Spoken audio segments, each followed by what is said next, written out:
नमामि शमीशाननिर्वाणरूपं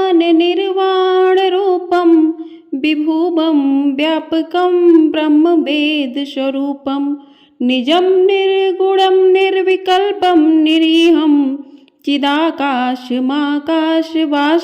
भजेऽहं। हर हर महादेव। ओम नमः शिवाय। आप सभी पर भगवान भोलेनाथ अपनी कृपा सदैव बनाए रखें। आज की वीडियो में आप सुनेंगे सावन मास महात्म्य का 26वां अध्याय। तो आपने यदि चैनल को सब्सक्राइब नहीं किया है तो चैनल को सब्सक्राइब जरूर कर लीजिए। आपको हमारे चैनल पर सावन मास महात्म्य की कथाएं प्रतिदिन सुनाई जा रही हैं, उनका रसपान आप लोग अवश्य कीजिएगा। तो चलिए आज की कथा शुरू करते हैं। कथा शुरू करने से पहले भगवान भोलेनाथ का ध्यान करते हैं, उसके बाद कथा को शुरू करते हैं। ओम नमः शिवाय। श्री शिवाय नमस्तुभ्यं। तो आज की कथा में श्रावण अमावस्या को किए जाने वाले वृष पूजन और कुश ग्रहण का विधान का वर्णन किया गया है। ईश्वर बोले, हे सनत कुमार, श्रावण मास में अमावस्या के दिन जो करणीय है उसको तथा प्रसंगवश जो कुछ अन्य बात मुझे याद आ गई है उसको भी मैं आपसे कहता हूँ। पूर्व काल में अनेक प्रकार के महान बल तथा पराक्रम वाले, जगत का विध्वंस करने वाले तथा देवताओं का उत्पीड़न करने वाले दुष्ट दैत्यों के साथ मेरे अनेक युद्ध हुए। मैंने शुभ वृषभ अर्थात नंदी पर आरूढ़ होकर संग्राम किए, किंतु महाशक्तिशाली तथा महापराक्रमी उस वृषभ ने मुझको नहीं छोड़ा। अंधकासुर के साथ युद्ध में तो नंदी का शरीर विदीर्ण हो गया था, उसकी त्वचा कट गई थी, शरीर से रक्त बहने लगा और उसके प्राण मात्र बचे रह गए थे। फिर भी जब तक मैंने उस दुष्ट का संहार नहीं किया तब तक वह नंदी धैर्य धारण कर मेरा वाहन करता रहा। उसकी इस दशा को मैंने जान लिया था। उसके बाद उस अंधक का वध करके मैंने प्रसन्न होकर नंदी से कहा, हे सुब्रत, मैं तुम्हारे इस कृत्य से प्रसन्न हूँ। वर मांगो, तुम्हारे घाव ठीक हो जाएं, तुम बलवान हो जाओ और तुम्हारा पराक्रम तथा रूप पहले से भी बढ़ जाए। इसके अतिरिक्त तुम जो जो वर मांगोगे उसे मैं तुम्हें अवश्य दूंगा। नंदिकेश्वर बोले, हे देवों के देव, हे महेश्वर, मेरी कोई याचना नहीं है। आप मुझ पर प्रसन्न हैं तो फिर इससे बढ़कर क्या वैभव हो सकता है। तथापि हे भगवान, लोकोपकार के लिए मैं मांग रहा हूँ। हे शिव, आज श्रावण मास की अमावस्या है जिसमें आप मुझ पर प्रसन्न हुए हैं। इस तिथि में गायों सहित उत्तम मिट्टी से निर्मित वृषभों की पूजा करनी चाहिए। आज अमावस्या के दिन जन्म लेना कामधेनु तुल्य होता है। अतः इस तिथि में वर प्रदान करें कि यह अमावस्या वांछित फल देने वाली हो। आज के दिन भक्तिपूर्वक प्रत्यक्ष वृषभों तथा गायों की पूजा करनी चाहिए। गेरू आदि धातुओं से प्रयत्न पूर्वक उन्हें भूषित करना चाहिए। उनके सींगों पर सोना, चांदी आदि के पत्थर मड़े और रेशम के बड़े बड़े गुच्छों को भी सींगों पर बांधना चाहिए। अनेक प्रकार के वर्णों से चित्रित सुंदर वस्त्र से उनकी पीठ को ढकना चाहिए और गले में मनोहर शब्द करने वाला घंटा बांधना चाहिए।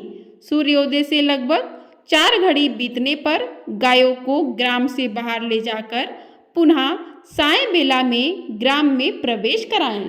आहार के रूप में सरसों, तिल की खली आदि अनेक प्रकार का अन्न इस दिन अर्पित करना चाहिए। जो इस दिन ऐसा करता है उसका गोधन सदा बढ़ता रहता है।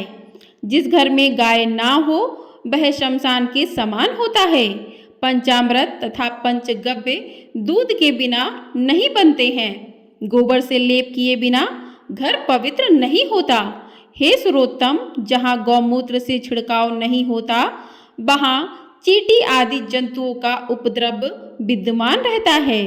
हे महादेव, दूध के बिना भोजन का रस ही क्या है।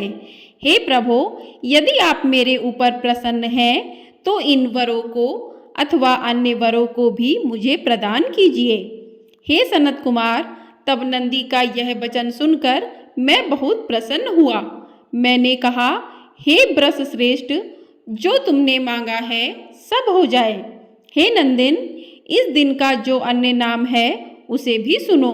जो वृषभ किसी के द्वारा कहीं भी किसी कार्य में प्रयुक्त नहीं किया जाता और तृण खाता हुआ तथा जल पीता हुआ, जो शांति पूर्वक विचरण करता है तथा महान वीर व बलशाली होता है, उसे पोल कहा जाता है।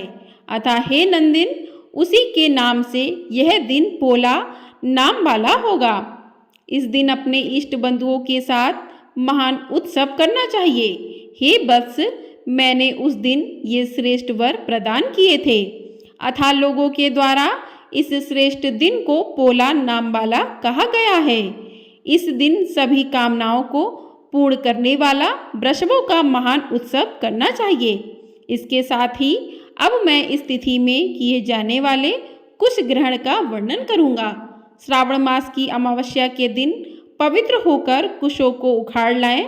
वे कुश सदा ताजे होते हैं, उन्हें बार बार प्रयोग में लाना चाहिए। कुश, काश, यव, दुर्वा, उशीर, सकुदक, गेहूँ, बिगरी, मूंज और वल्वज, ये 10 दर्भ होते हैं। ब्रह्मा जी के साथ उत्पन्न होने वाले तथा ब्रह्मा जी की इच्छा से प्रकट होने वाले हे दर्भ, मैंने सभी पापों का नाश कीजिए और कल्याणकारक हुइए। इस मंत्र का उच्चारण करने के साथ ईशान दिशा में मुख करके हूम फट मंत्र के द्वारा एक ही बार में कुश को उखाड़ लें, जिनके अग्रभाग टूटे हुए ना हो तथा शुष्क ना हो। वे हरित वर्ण के कुश श्राद्ध कर्म के योग्य कहे गए हैं और जड़ रहित कुश देव कार्यों तथा जप आदि में प्रयोग के योग्य होते हैं। 7 पत्तों वाले कुश देव कार्य तथा पितृ कार्य के लिए श्रेष्ठ होते हैं। मूल रहित तथा गर्भयुक्त अग्रभाग वाले तथा 10 अंगुल प्रमाण वाले 2 दर्भ पवित्रक के लिए उपयुक्त होते हैं। ब्राह्मण के लिए 4 कुश पत्रों का पवित्रक बताया गया है और अन्य वर्णों के लिए क्रमशः 3, 2 और 1 दर्भ का पवित्रक कहा गया है, अथवा सभी वर्णों के लिए 2 दर्भों का ग्रंथि युक्त पवित्रक होता है। यह पवित्रक धारण करने के लिए होता है, इसे मैंने आपको बता दिया है। उत्पवन हेतु सभी के लिए 2 दर्भ उपयुक्त होते हैं।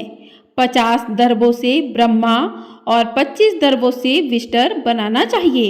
आचमन के समय हाथ से पवित्रक को नहीं निकालना चाहिए।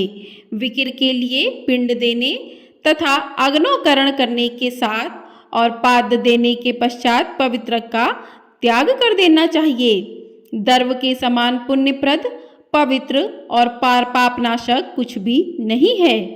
देव कर्म तथा पितृ कर्म ये सब दर्भ के अधीन है। उस प्रकार के दर्भों को श्रावण मास की अमावस्या के दिन उखाड़ना चाहिए, इससे इनकी पवित्रता बनी रहती है। श्रावण मास की अमावस्या का वर्णन क्या किया जाए? हे सनत कुमार, श्रावण मास की अमावस्या के दिन जो कृत्य होता है उसे मैंने कह दिया।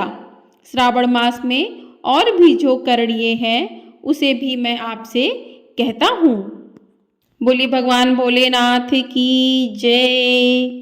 इस प्रकार श्री स्कंद पुराण के अंतर्गत ईश्वर सनत कुमार संवाद में श्रावण मास महात्म्य में अमावस्या के दिन वृषभ पूजन कुश ग्रहण नामक 26वां अध्याय पूर्ण हुआ।